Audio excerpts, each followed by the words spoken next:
Hi, this is Ken Adams. Welcome to this edition of City Beat. And joining me this week is Councilor Tom Andersen is my name. Yes, no, Hi. I should only do one show a day, I guess.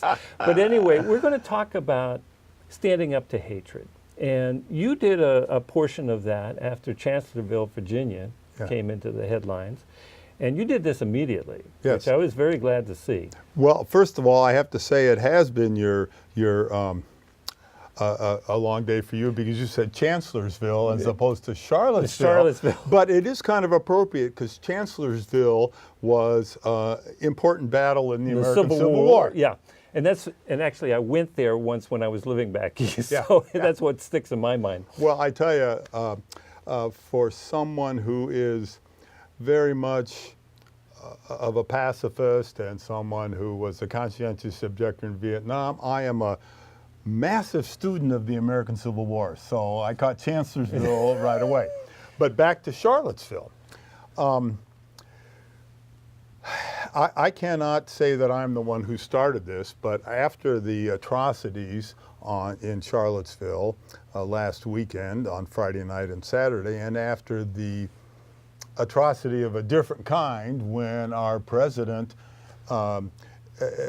just gave totally inappropriate remarks, equated people who were neo-Nazis and Confederate sympathizers and white supremacists with people who were demonstrating against those, albeit he did that after no, it was Saturday. He did that after the protest and the murder of the peaceful protester.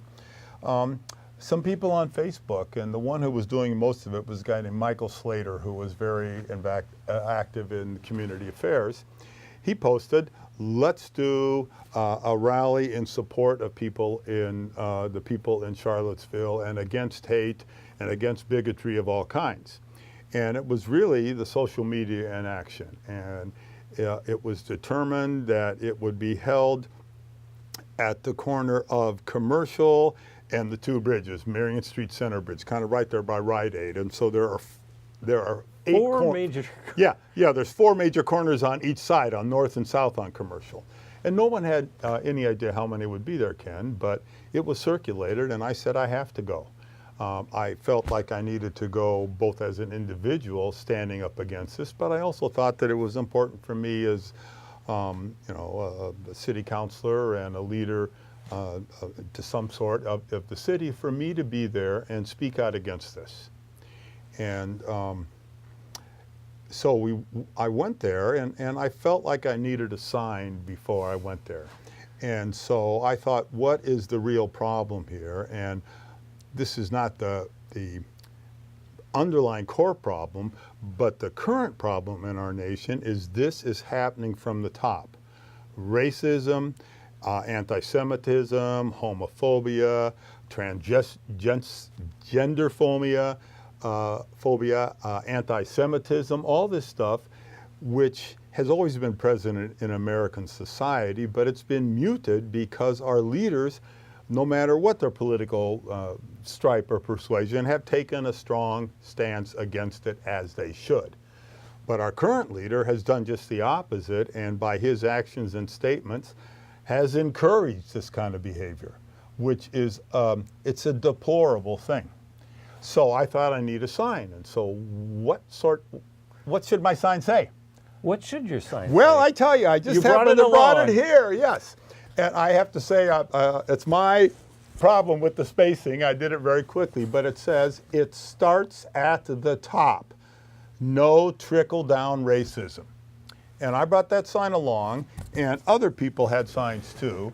And Kara Kaiser, city councilor for Ward 1, was the other councilor who was there. And I know specifically that Chris Hoy, councilor for Ward 6, wanted to be there, but he had a job commitment that he couldn't get away from.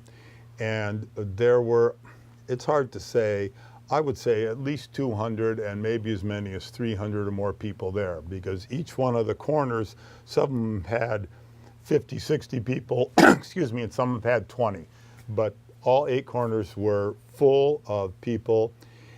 And it was, excuse me, all ages, all income groups. It was not as diverse as we might would have liked to have had it, and that's saying even diverse for Salem, which is not that diverse. Yeah, yeah.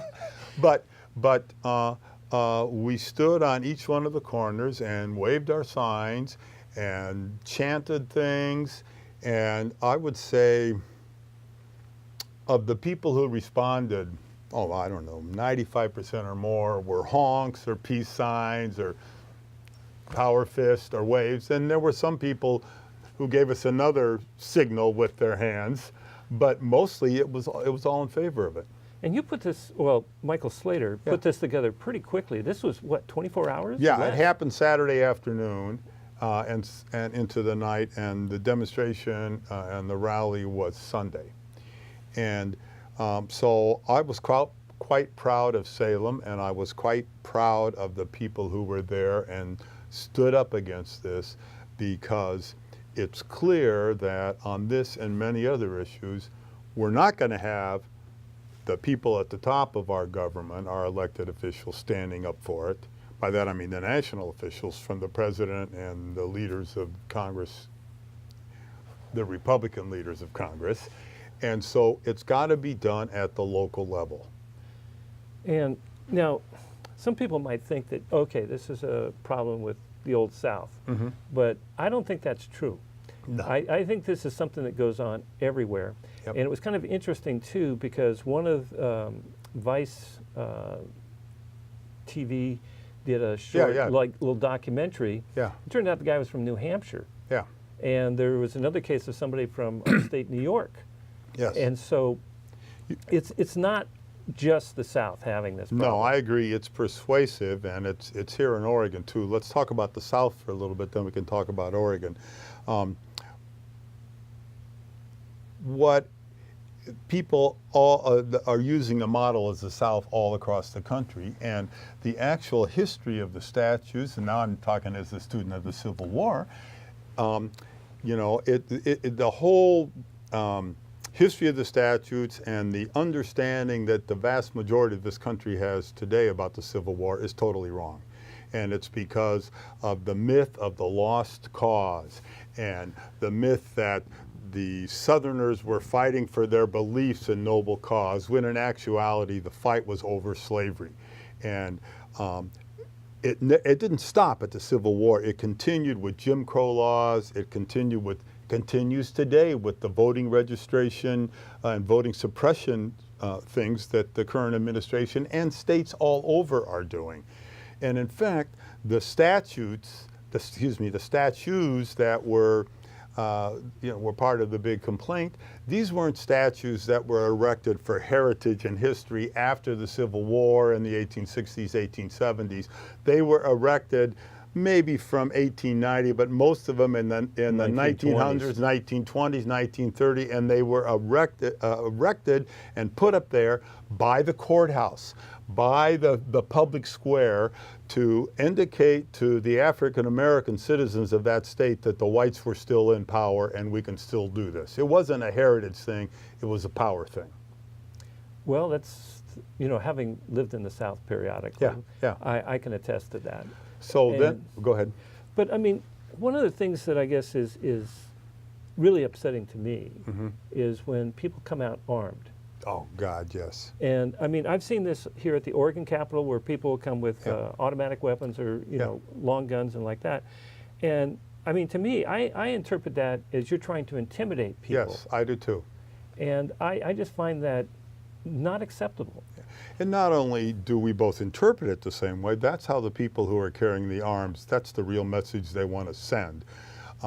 They cloak that in Second Amendment rights, and they cloak that in, I just want to protect my family, or I want to protect my family from the government intrusion, which is just a ridiculous shibboleth from the NRA and people of that ilk.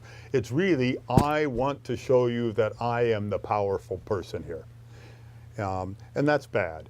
And bad is not a harsh enough word for that. And I will tell you that there is some incipient, nascent discussion at the council and among some councilors is what, again, looking back to how do we deal with this locally, What can Salem do about the issue of armed people at demonstrations and open carry laws and that sort of stuff? Because you know, the more this continues, and I'm afraid it's going to get worse before it gets better, the more it just won't be somebody weaponizing a car, a white supremacist weaponizing a car to crash into peaceful protesters, but hotter heads are going to prevail, and this is not going to be good. And, you know, and you correct me if you don't see it this way, but Yeah. I think there's a real frustration with how the government treats people. Yes. And that leads to some of this. But it's because quite often the government is doing the bidding of people that contribute money to their campaigns. Yeah.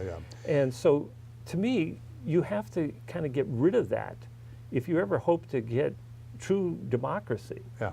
Because right now it seems more like the people with the money get to do the voting. Well, that's exactly right. And the people with the money get to suppress other people to vote. And the people with the money historically have been able to convince people of different economic status to vote against their own economic interest and sociological interest because they have the money.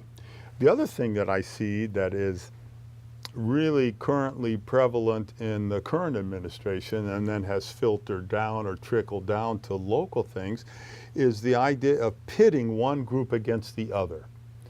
And you know, that's not the way we should get along. We are all one. We are all Americans. And you know, when he's on reading his teleprompter, he might say those things, but he says them in a robotic voice. But when he really is his true self, he wants to pit people against each other. And the amount of hatred that has been unleashed in our society, both nationally and locally, is disturbing and deplorable. And I look at this and say, you know, hatred is such a negative emotion. It doesn't really end up in anything good for the person who is being hated, and on some levels even more for the person who is hating. And all that negative energy and emotion doesn't do anything but tear down the situation and tear down the fabric of society. And that is really, I think, the most troubling part of it, because we're not working together Yes. as a society, as Yes. a group. Yes. And, you know, most of the religions of the world try to, you know, they'll talk about heaven and stuff like that, but what they're, I think, really getting at is how we get along. Oh, yes, they are. And one of the things I remember as a child that really struck me is when turn the other cheek. Yeah. And, you know, it bothered me for, what, you want them to let me get hit again? But the thing is that it's revenge. Yeah. That if you keep that going, you have no society.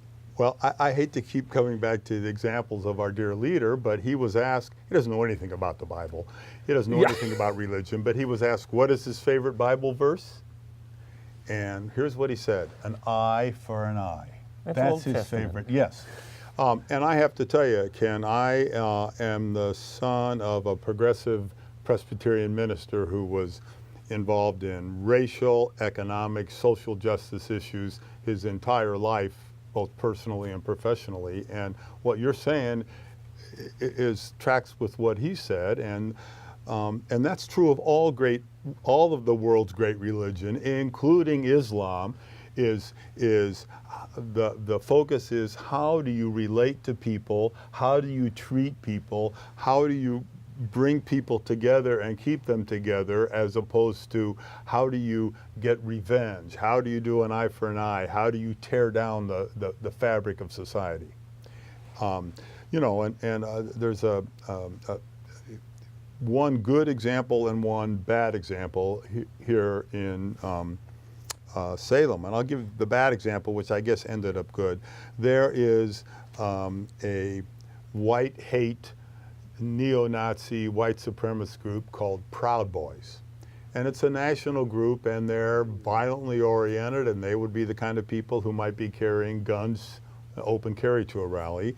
And I would say 2 or 3 weeks ago, there were somebody was in town putting up posters about the Proud Boy. I mean, favorable posters to the Proud Boys and what's happened. And I will tell you that people in the community, as soon as those posters were up, they were taken down.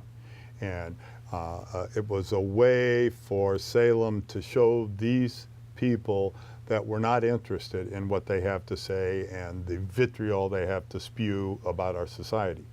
Then the other thing that I think ultimately ended up to be a good thing concerns an actual Salem City Councilor who, I would say before Thanksgiving last year, in fact, it's kind of funny because my wife was overseas and the 12-hour time difference, so I left my email on with the sound on, so maybe, you know, if she was going to email, I could hear it. And 7 o'clock one morning, I go to these beep, beep, beep, so I go to check my email server, and I thought it might be Jessica, but what it was constituents saying, did you see what Daniel Benjamin posted on his Facebook page?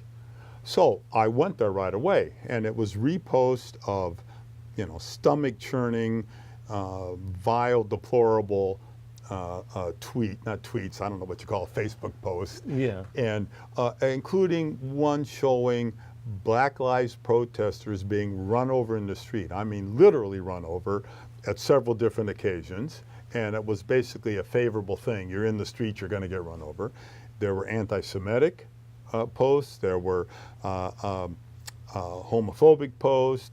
There were misogynistic posts, and there were things that glorified the Second Amendment that may have been covered by the First Amendment. But anyway, these were not the sort of things that any human being should post, much less a leader of a city, and sort of ironically, a city where Salem, the name of Salem, when you translate it back to its original, means peace.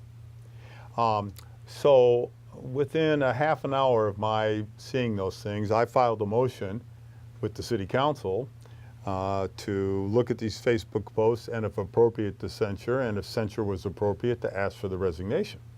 And the rest of the council joined in that. And we had a public hearing, and it was just an amazing expression of people's feelings from, I better not hit the mic, people's feelings from their heart. And the people who testified were all saying some variant of, this is not who I want people, or what I want people to think Salem is. This is not the way we should behave. Here is how this affects me personally. People of all ethnicities, racial origins, country origins were there with heartfelt testimony, and it took almost 3 hours, and we heard them all out. And I thought that was a very good demonstration of the true heart of Salem and the true way Salem feels. And the other thing, and you and I think were talking about this a bit before we came on camera, it was a demonstration of the importance of standing up to this. And it's not just standing up in a, you know, in a broader public way. It's standing up in an individual way. That if someone is not challenged, might be the wrong word, but is not reminded that this is not the way to behave in a civilized society, they're just going to get more and more emboldened. So it not only does it need to be locally here in Salem, because it's not happening much at the leadership level of the nation, it also needs to be individually and personally with you and me and everybody else out there. We have to do this. Yeah, and I know that I've personally stood up to people that were saying things racist. Yeah, yeah. And at work. Yeah. And because I won't tolerate it. And the thing is that's a little bit more dangerous because it depends on who your bosses are. Oh, yeah. But the thing is that to me it's important to stand up and let people know that not everybody thinks like that. Yes. And a lot of times, you know, it's done in front of other people. And if somebody doesn't stand up and challenge these things, then everybody thinks, oh, I'm the one that doesn't think like that, you know. And so pretty soon you get this crowd mentality going. Yep. And so I think it is important to stand up. I know during these recent events, a lot of people were saying that just ignore them. Yeah. But I think that's really is not effective because pretty soon you see all these people out there in the streets or wherever, and people aren't saying anything or challenging them, Yeah. it just gets worse. You know, it's almost become a cliche now to talk about the rise of the brown shirts and Hitler and Nazism and how people didn't speak. And I want to say it was Ronald Niebauer, who was a theologian who, you know, they came for the Jews, and I didn't talk because I was a Jew. Then they came for the gypsies. I'm paraphrasing here. Yeah. I didn't talk because and then they came for me, and there was nobody to talk for me. You know, and I read a book, and it interviewed various people after World War II in Germany, and talking about their experience, whether they were Nazis or not. Yeah. But it occurred to me while I was reading that can happen anywhere. Yeah. It wasn't just a German problem. It's a problem that we all Yes. are probably going to face at one time or another. And that problem is here in our history.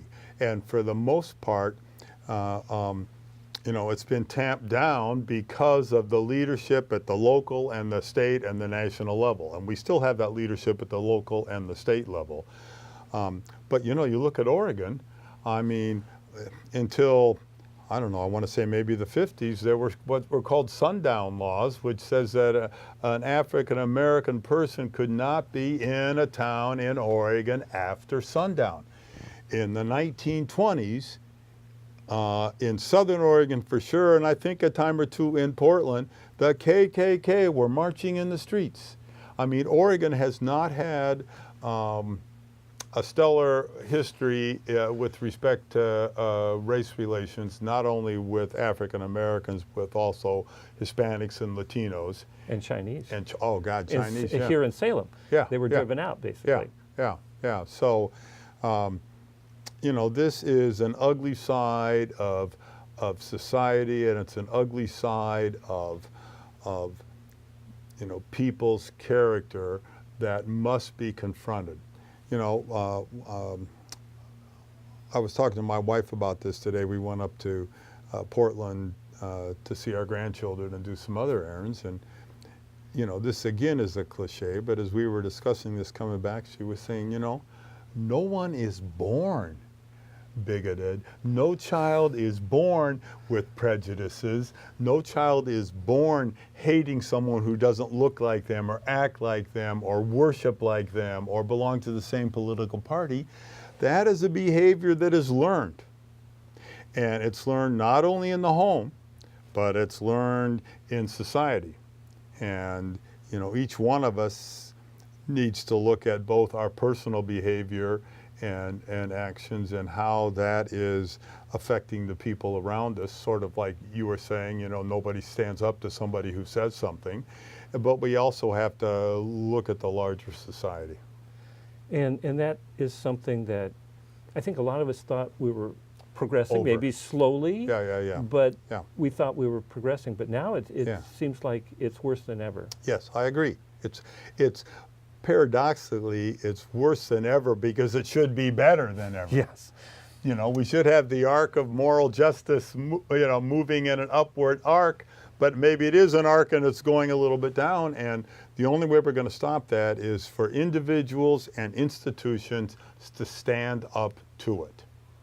And I just don't mean institution like this. I'll use the Charlottesville as an example. After that, you know, these 2 and maybe 3 business councils, the majority of them resigned because you could say it might be moralistic, ethical reasons, but it also could be this sort of behavior is not good for business.